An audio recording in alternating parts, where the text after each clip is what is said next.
عذاب قبر جان و تن پر ہوتا ہے۔ ایک مجوسی امیر المومنین حضرت عمر رضی اللہ تعالیٰ عنہ کی خدمت میں حاضر ہوا۔ اس کے پاس 3 مردہ سروں کی کھوپڑیاں تھیں۔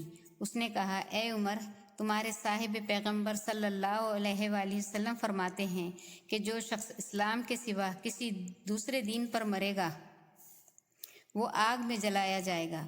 اس مجوسی نے یہ آیت بھی پڑھی، النار یعرضون علیہا غدوا وعشیا۔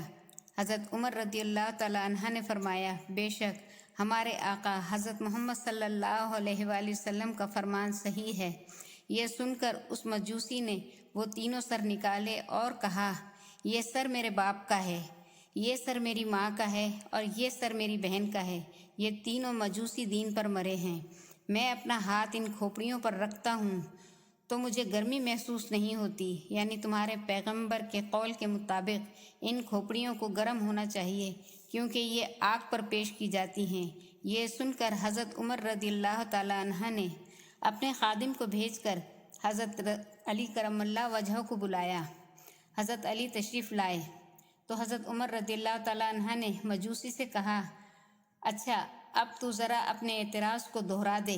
اس نے اعتراض دہرایا۔